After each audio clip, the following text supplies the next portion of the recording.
there, my YouTube friends. You can see I haven't long been up. I've done my usual ritual when I do get up, is straight to the toilet to get up some of the bile and crap from my system. You know, it's the first thing that seems to be happening now, is that I need to get that up. So I end up retching for quite a while.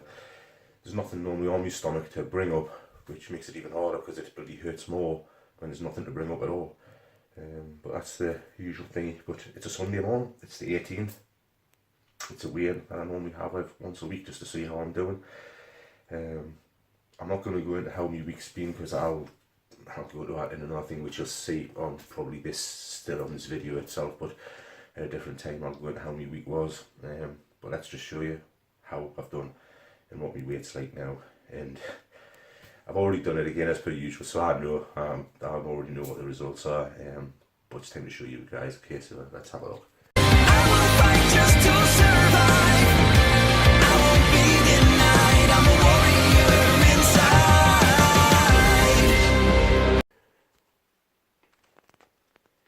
There we go, guys. As you can see, I've gone from 83.2 last week to 78.4 this week. From 33% body fat down to 30% body fat. I mean, that weight wise there is, I think, the lowest I've probably ever been. I can't remember ever being lower than that. I may have been, but I can't remember it off the top of my head. I'd have to go back through my old books, but I can't remember ever being that low.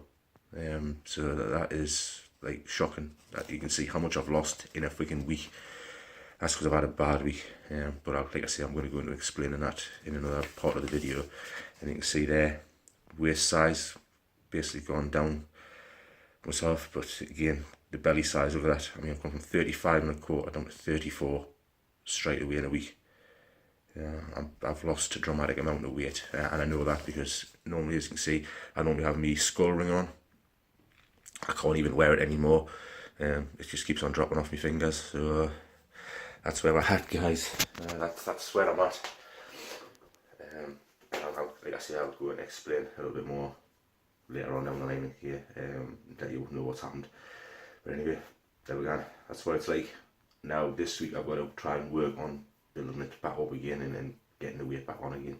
I've got to try and do my best, but with me throat being the way it is and everything else, it's going to be tough, guys. It is kicking my ass here. So then, guys, what I thought I would do is, for those that might have any sort of interest in this at all, or might want to see it for your own thingies to show what happens or whatever, I thought I would show you is what's basically for a daily thingy for me now, is the cleaning of my pipe. And the fact now I'm actually having to start feeding myself with stuff like these 40 sips. Now I'm going to feed myself through the tube now, so I thought I'd show you that as well. But first up is obviously the cleaning of the tube, which I have to do every single day. And I thought maybe, I don't know, some of you might be interested, some of you might not, but I thought, well, hey, what the hell, I'll show you it. If you definitely want to see it, then you can easily, you know, jump forward until you pass this part of it, but I'm going to show it now, okay, guys? So this is the daily routine for me. Now you can see the pipe there. You can see how I've got a bit of gauze around it. That's because it always slightly leaks, you know, because it is a hole in my stomach. You can see, look, it's attached there, isn't it? I don't know how well it's going to make that out. You can see, guys, that's not nice, but yeah, I am just trying to sort of be thingy for you. You know, that's what you get every day, is some sort of leakage from it. You know, which is only obvious as a hole there that I've got to make sure the thingy doesn't stick to it. You know, so yeah. And what I'm going to do is just get just a couple of these thingies, just to basically want to use to clean it off with some fairly sort of warm, hotish water. Dip it in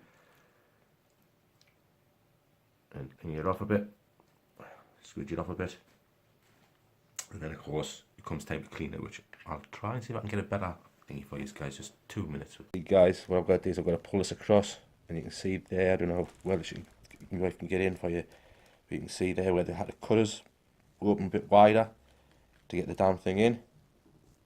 You can see I've got a lot of hairs around there as well. That's one of the things that they were concerned about, but you can see there, it actually kind of cut me a bit deeper to get it in for him because he had problems getting it in, which I mentioned in one of my earlier videos. You can see I'm going to do this same thing. You can see the pipe doesn't stick to my stomach. That's why you get leakage from it all the time. That's what I've got to do. First off, that's the first priority, is to get it cleaned. You can see, look, there's nothing on there. It is pretty much clean. The next point is to get the dryer on, and we'll have to dry it off. Yeah, it's the same thing. Just remove the thing, get right in. I'll lift the pipe back so that I can get right in underneath and get it all dried off and cleaned off. So really, that's the pipe now clean. The next part is to twist it so that it doesn't stick to me, like my stomach or anything. It stays as a single unit, so that when it's time to take it out, they can get it out easier. So what that entails is just lifting it off my stomach and trying to twist it completely round in at least one full revolution, like that, you see. And there's proving that it's actually free. It's not attached to my stomach wall. It's not attached to me actual abdominal wall or anything like that. It's a free standing unit inside of itself. You know, that's why you get that leakage from it. Okay. And then the last thing to do is to just put one of these bits of gauze underneath to basically capture any of the leakage that happens during the day. Because I will get leakage through the day, I will get leakage through the night. With just my normal body motion. You can see in the tube here, I don't know if you can get it across my thingy, but that's obviously something that I've had last night at some point, because obviously what goes in, that's what this is for, the clip, is to stop anything from coming like out and leaking out of it, you know, completely. So that's what that clip's for. It basically traps it there, and that's why every day we need to flush it out with water. But obviously today I'm actually going to be using the 40 sips and feeding myself with it. But the first thing, again, what I've got to do is, the first job is always to flush it out first to make sure there's nothing stuck in this pipe. Nice, I hope some of you found that sort of fairly interesting to look at, even though maybe it's a bit shocking for some people. It's not really there, you know, there's nothing much to see. But that's my daily thing. I've got to do that every single day. Yeah, it's got to be kept clean. It's got to be kept from attaching itself. So that's me thing every day. Now comes time for feeding. Now what seems strange is, even though this isn't going to bypass my lips, so I'm not going to actually taste it going down, you do still get wind and you do still burp, and when I burp I still taste it coming back up the other way. So it's a weird fucking experience to go through, guys, it really is. This is what we'll have to use for cleaning and for feeding. This is the pipe we use. We don't use this bit because we're not allowed to force anything down it unless there's something stuck in the pipe. That's the only time there's any forcefulness needed at all. Right, but the first thing we do is we have to take this off. Right. Screw this bit. Hang on a second, let's see if I can get a little bit better thing. You don't need to see my face for this, so see if we can get this a little bit thingy in. Right, so we have the pipe. Yeah, we need to attach this. It's just a little screw in thingy. Yeah, we'll screw that into that. And there you go, and that's that ready now to go. Okay. Always have your stuff ready to go as well. So I've got my water here ready to go. I've got my first 40 sip done. I've got them both lids. The thingy lids have been taken off them already. So all I've got to do now is I'm going to take the lids off them. So they're literally ready to go straight away as soon as I'm ready to start pouring them in. Bear with me 2 seconds because it is something I did forget, which most people I've never seen using, but I use this because it just makes it a bit easier for us, and I'm going to show you in a second. It's these things, guys. You know, the sticks you've seen us using before for opening my mouth, I still need to do that on a regular basis. I still need to try and think it. But what I do is I use these things because the thingy here doesn't open up very far. Yeah, it's okay for water going through because it just slips through dead quick.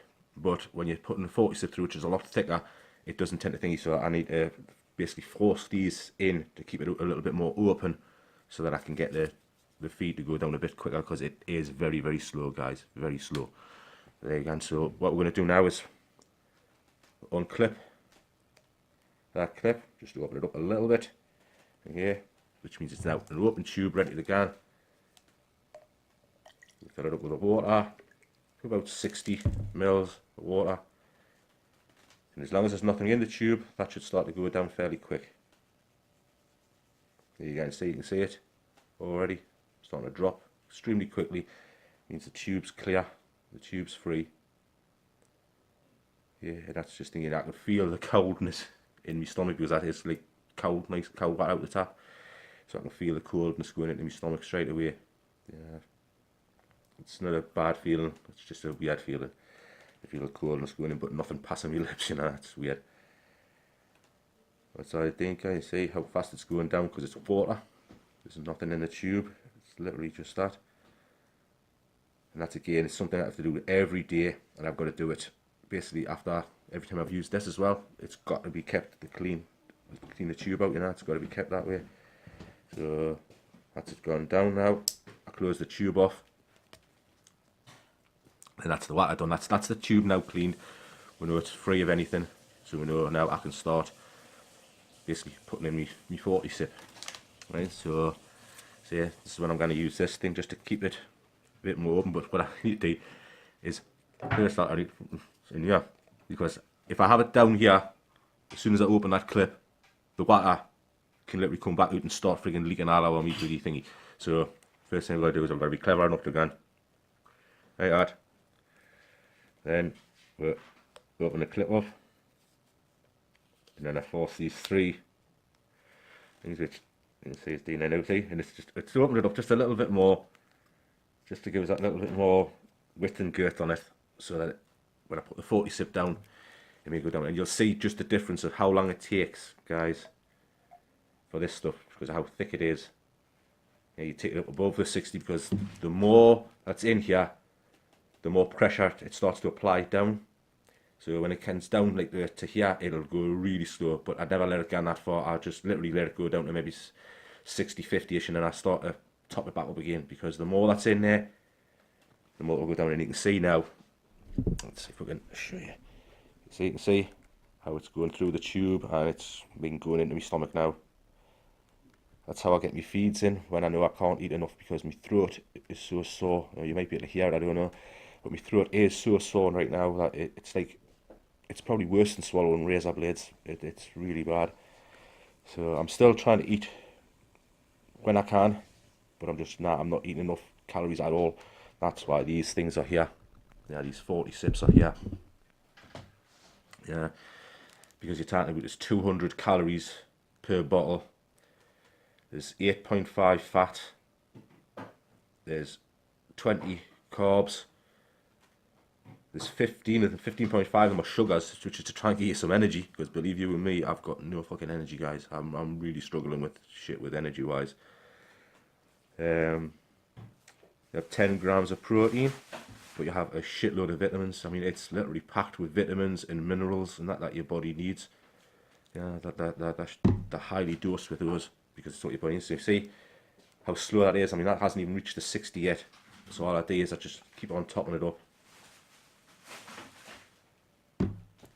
Like that. And this is a slow process, guys. I'm not going to make you watch all of it, because it's pointless.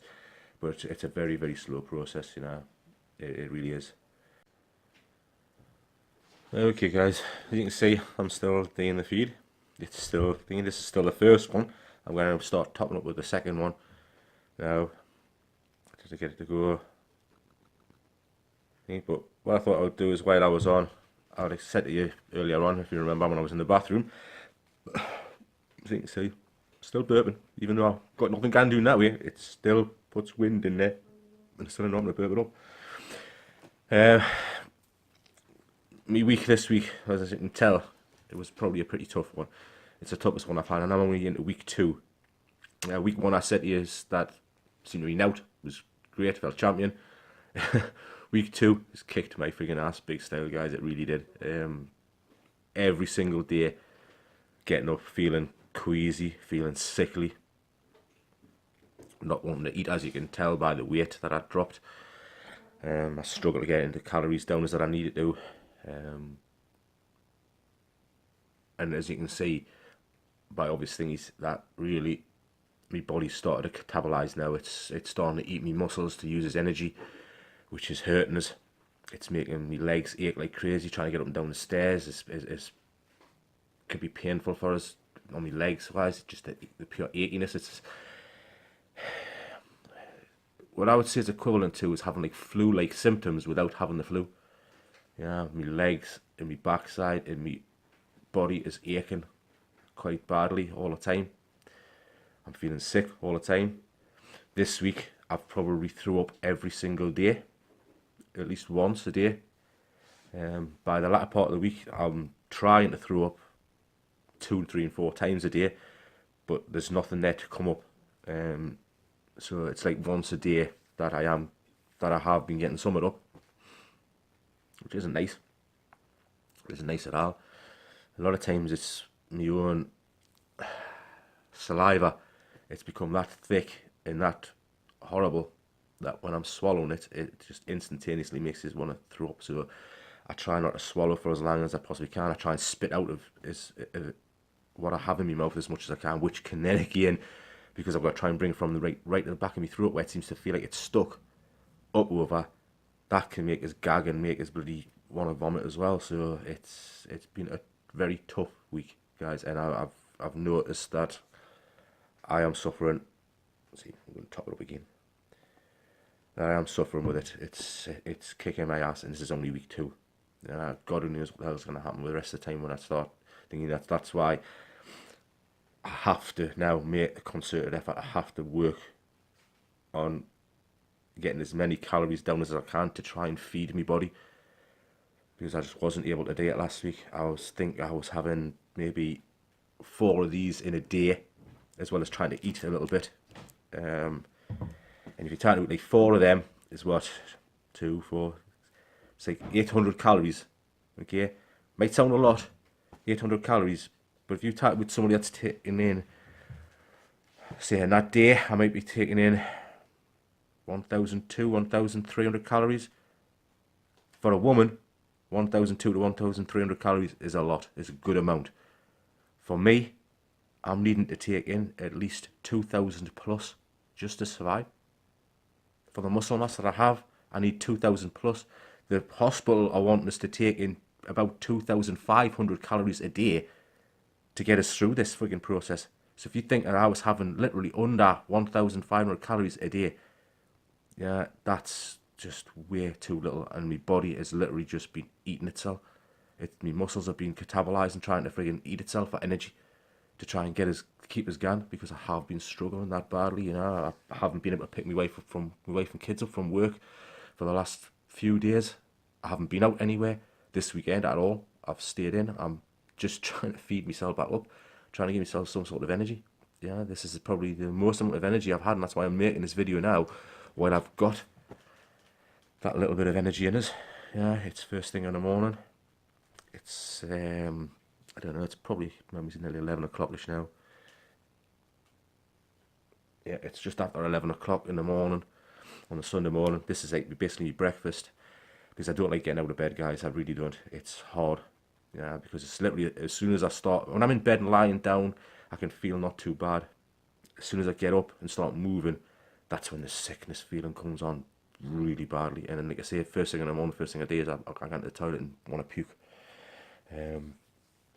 You can see it's hard to see the redness in us, but there's a lot of redness there now in my thingy, my throat knacks all the time. It's really, really bad. So this thing's been a lot tougher than I thought it was going to be. I wasn't expecting it to be as tough as this. I really didn't. I really expected to. I think myself, I expected to be able to cope through till maybe week 4, week 5, and then start being hit by it. But I think having muscle is a double-edged sword in this game. I really do, because one, they take so much energy and they take so much fuel to keep them and to fuel them and to make them work properly, that when you can't fuel them, that's it. You know, they bring you down big time and fast. You know, when you can fuel them, they're great, and they're giving us something from your body to break down for the energy source. You know, I am losing dramatic amount of weight, I am losing muscle mass quite rapidly, which is hard for me to see myself gain that weight. It's really tough, especially as I love the gym and I haven't been able to get there. I'm just literally starting to just, it's disappearing very, very fast on us. I'm getting sort of probably more ripped than I've been in a long time, because it's just not able to eat. My body's catabolizing itself as a fuel source now. And by the end of this, I know I'm going to be weighing very, very little. I could be down to a weight that I've never been since I've been a teenager. I mean, I could be down to 10 stone or below. Luckily I was at 14 stone when I started this thing, or just over 14 stone when I started this thing. So it's given us a little bit of thingy, but my body is literally eating itself to try and survive. This thing is kicking my ass big style, but I'm fighting on because I'm a warrior. I class myself as a Viking warrior. I class myself as the old man Logan. The thingies are coming out, and I will battle on. I won't let this beat me. No matter how big it is, no matter how advanced it is, no matter what, it's not going to beat us. Hey, what Arnold always said, that which does not kill you only makes you stronger. I will be stronger for this at the end of it. I will be a stronger person, stronger character. Anyway, guys, thanks very much for watching. For those that have stuck by, because this has probably been another long ass video with a lot of different information in for you. Really do appreciate it, guys. I do, and I hope to God it's helping somebody else out to realise, just because you've got muscle, just because you're strong, just because you're fit, just because you're healthy, does not mean to say that when you go through this, it's not going to kick your ass and it's going to thingy. Because I'll tell you what it is, like I've said to you, I think having muscle is a double-edged sword. It really is, because your body needs so much fuel to keep it going, and your muscles take up so much of that fuel to keep it going, that it's hard. And when you can't give it the fuel, your muscles start to break down quickly, and you start to feel it quickly. You start to feel shattered quickly. I'm wrecked all the time. And it does hit you hard and fast when you've got muscle. If you're a normal, skinny, sedentary style person, it may not be as hard as bad. But if you've got muscle, it's going to hit you hard, and it's going to hit you quick. Okay, guys, so, do whatever the nurses not tell you to do whatever the doctors not tell you to do. Build yourself up fast. Don't be like me. I didn't take it serious enough, I didn't think. Because of me thinking of things of, I'll get through this, I'm fucking tough, I'm one hell of a fucking strong person, blah, blah, blah. I might be, but it's kicking my ass big style, so do what they fucking tell you. Anything they say to you, take it seriously, and don't think for 1 second you're immune to it and you're going to be able to beat it, because this is what I'm on now. Just to try and give myself some sort of fortification, just to try and sort of build myself back up. It's tough, guys, it really is, and it's going to get tougher, and I know it's going to get tougher. And I know that even after me 6 weeks of the chemo and the radiation therapy is over, it's still in my system for another 5, 6, 7 weeks, and then it's still going to be kicking me ass for that period of time. So this ain't even the half of it. This is just the beginning of the battle, and already it's kicking us. So anyway, guys, thanks for watching. Please like, comment, share. I'll comment back whenever I get anything that needs me sort of attention. I'll comment back, no problem at all. And I'll catch you in the next one, guys. Thanks very much for watching. I appreciate it. This is the Oaf on my feed, and I'm out. Bad Wolf. The Big Bad Wolf.